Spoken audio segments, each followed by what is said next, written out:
Hello friends, কেমন আছো সবাই? নতুন একটা ব্লগ ভিডিওতে তোমাদের অনেক স্বাগতম জানাই। তো আমি এখন আছি আমার মাসির বাড়ি। তো দেখো 10 বছর মানে পর মাসির বাড়ি এলাম। সবাই কত আদর যত্ন করছে আমাদের, আর আমার দিদা দেখো কত কষ্ট করছে আমাদের জন্য। তোমাদের আমি দেখাই, দেখো। লেগে তো কষ্ট করতে হবে, তাই না? এই যে মাছ মাংস সব বানাচ্ছি, আর এক নাতিন জামাই রয়েছে, নাতিন জামাই লেগে পাঠাই দিব। আর কি করা যাবে, করতেই লাগবো।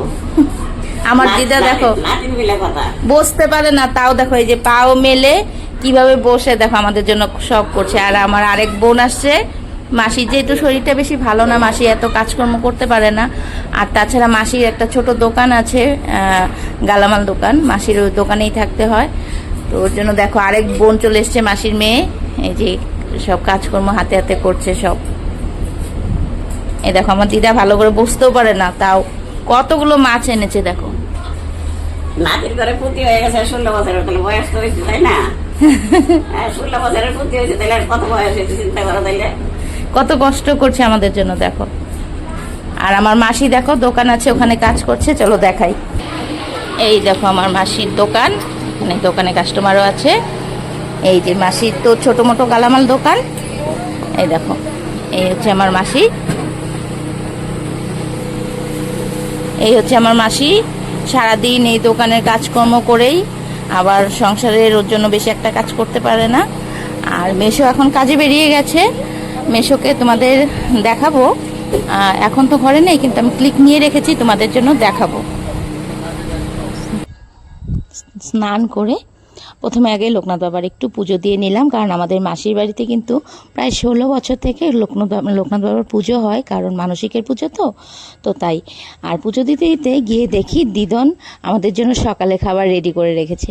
অ্যাকচুয়ালি সকালে কিছু বাসি ভাত ছিল, তো সেটাকে একটু ডিম পেঁয়াজ দিয়ে একটু ভাজা ভাজা করে রেখে দিয়েছে আমাদের জন্য, যেন আমরা উঠেই খেতে পারি।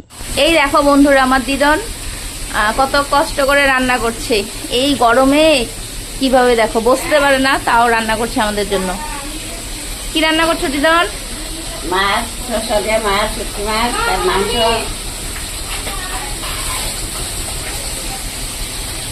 করতেই হবে।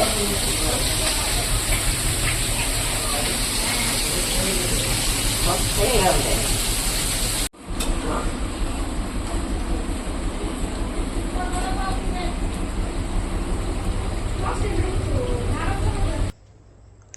এদিকে এত রোদ উঠেছে, তো আমার বর আবার বাজারে গিয়ে একটু টক দই নিয়ে এলো। তো ভাবলাম তাহলে সবার জন্য একটু ঘোল করে ফেলি, কারণ দেখো এই দুপুরবেলা ভর দুপুরে একটু ঘোল খেলে কিন্তু সবারই পেটটা ঠান্ডা থাকবে। যেহেতু মাছ মাংস মানে ভীষণ রকম আয়োজন হচ্ছে, আমরা অনেকেই অনেক বছর প্রায় এতটা মানে ঠিকঠাক বলতে পারবো না, কিন্তু 7 থেকে 10 বছর তো হয়েই গেছে আমরা যাই না। তো মানে এত আয়োজন ছিল, ওর মধ্যে একটু সবারই গ্যাসের প্রবলেম আছে, তো একটু ভাবলাম ঘোল বানিয়ে দিই, সবাই খেয়ে নেবে। আর এই দেখো আমার মেশো সন্ধ্যাবেলা আমাদের জন্য চপ নিয়ে এসছে, কারণ বিয়ের আগে আমরা যখনই যেতাম রোজ দিন মাসির সাথে গিয়ে আমরা, মানে হাট তো সামনে, হাট খোলাতেই আমাদের মাসির বাড়ি, রাজার হাট, হাট খোলার কাছেই আমাদের মাসির বাড়ি। মাসির সাথে রোজ সন্ধ্যাবেলা গিয়ে হাট থেকে গিয়ে চপ নিয়ে আসতাম। তো সেই মানে অভ্যাসটা এখনও রয়ে গেছে, মানে ভুলতে পারিনি সেই কথাটা। আর এখানে চপগুলো ভীষণ টেস্টি হয়। তো মাসিকে বললাম, সাথে সাথে মেশো গিয়ে নিয়ে আসলো আমাদের সবার জন্য চপ। দেখো বোন সবাইকে সার্ভ করে দিচ্ছে, আর ভীষণ আনন্দ করছিলাম আমরা, বিশ্বাস করো। আর মাসি এত মানে আমাদের যত্ন করেছে। মাসি অ্যাকচুয়ালি আমাদেরকে খুব ভালোবাসে। তো অনেক দিন পর যেহেতু এসেছি, এবার আদর যত্নটা আরও মানে ডবল হয়ে গেছে। তো সবাই মিলে সন্ধ্যাবেলা খুব আমরা এনজয় করছিলাম। আর এখানে পম্পি, অ্যাকচুয়ালি পম্পি নামটা আমার মুখে আসে না, কারণ ওর অ্যাকচুয়ালি ভালো নামটা পম্পি, আর আমরা সবাই ওকে টুসি বলেই ডাকি। কিন্তু ইদানিং আমার পম্পি বোনও এত মানে সোশ্যাল মিডিয়ায় অ্যাক্টিভ, এত মানে সবার জানাশোনার মধ্যে হয়ে গেছে, সবাই ওকে পম্পি দি বলেই ডাকে। তাই আমারও আর মুখে পম্পি নামটা আসে না, টুসি বলেই টুসি নামটা আসে না, পম্পি বলেই ডাকি। তো যাই হোক, এখানে পম্পির বড়ও কিন্তু সন্ধ্যাবেলা এসে গেছে। আর এই হচ্ছে আমার আরেকটা বোন, তো ও আলিপুর থেকে এসে গেছে, মাসির বড় মেয়ে।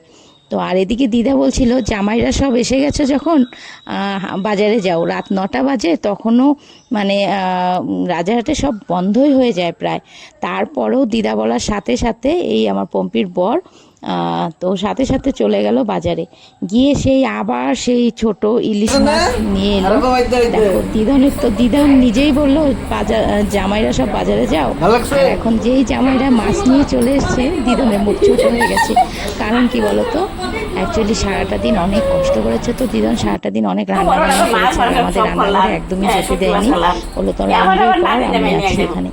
আর সেই মাছ দেখে দিদনের মন আবার খারাপ হয়ে গেল, আবার সেই দিদন এত গরমে আমাদের জন্য সব রান্না করলো। আর এদিকে আমরা সবাই খুব মানে এনজয় করছিলাম। এই হচ্ছে আমার বোনের আরেক বোনের বর, এই যে এই বোনের বর হচ্ছে, আর ও তো পম্পির বর, তোমরা অনেকেই জানো। তো আমরা সবাই মিলে খুব এনজয় করেছি, এত এনজয় করেছি তোমাদের কি বলবো। দেখো আমার ভয়েস বের হচ্ছে না, এত হাসাহাসি করেছি, আমার পুরো গলার স্বর ভেঙে গেছে। আর জায়গায় জায়গায় এত ঘোরাঘুরি করছি, সব জায়গার জল তো এক না, তাই একদম ঠান্ডা লেগে গেছে। আর এই হাসাহাসি আমাদের কিন্তু খাওয়া দাওয়ার পর ভোর 4টে পর্যন্ত কন্টিনিউ ছিল। তোমাদের তো আমি ভিডিও রিলসের মাধ্যমে দেখিয়েছি। তো আমরা খুব এনজয় করেছি। ভিডিওটা কেমন লাগলো অবশ্যই জানিও।